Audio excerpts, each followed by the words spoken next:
IPL mega వేలం కోసం తమ రిటెన్షన్ జాబితాపై ఫ్రాంచైజీలు కసరత్తు కొనసాగుతోంది. ఈసారి పలువురు స్టార్ ప్లేయర్స్ వేలంలోకి రావడం ఖాయమైంది.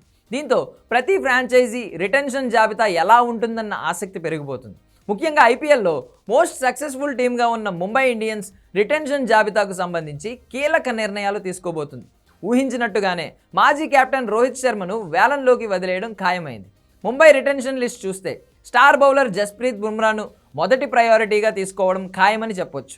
గత కొన్ని సీజన్లుగా ముంబైకి అత్యంత కీలకమైన ఆటగాడిగా బుమ్రా కొనసాగుతున్నాడు. డెత్ ఓవర్ స్పెషలిస్ట్గా ఎన్నో మ్యాచ్లు గెలిపించిన బుమ్రా గత సీజన్లో 20 వికెట్లు తీశాడు.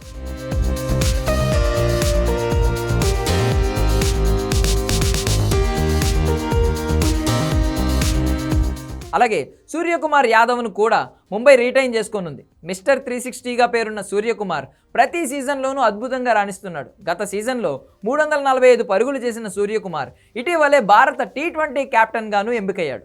ఎట్టి పరిస్థితుల్లోనూ సూర్యాబాయ్ను ముంబై వదులుకునే ప్రసక్తే లేదు. అటు తెలుగు తేజం తిలక్ వర్మ పేరు కూడా ముంబై రిటెన్షన్ జాబితాలో ఉన్నట్లు సమాచారం. గత 3 సీజన్లలో తిలక్ వర్మ దుమ్ము రేపాడు. 2024 సీజన్లో ముంబై తరపున అత్యంత నిలకడగా రాణించిన ఈ హైదరాబాదీ క్రికెటర్ 3 హాఫ్ సెంచరీలతో 416 పరుగులు చేశాడు. తిలక్ను ముంబై ఫ్రాంచైజీ ఆర్టీఎం ద్వారా దక్కించుకునే అవకాశం ఉంది. అలాగే ఓపెనర్ ఇషాన్ కిషాన్ను కూడా రైట్ టు మ్యాచ్ ద్వారా తీసుకోనుంది. ఇక సఫారీ పేసర్ కొయెట్టీని అన్క్యాప్డ్ కేటగిరీలో దక్కించుకోవాలని ముంబై ఇండియన్స్ భావిస్తోంది.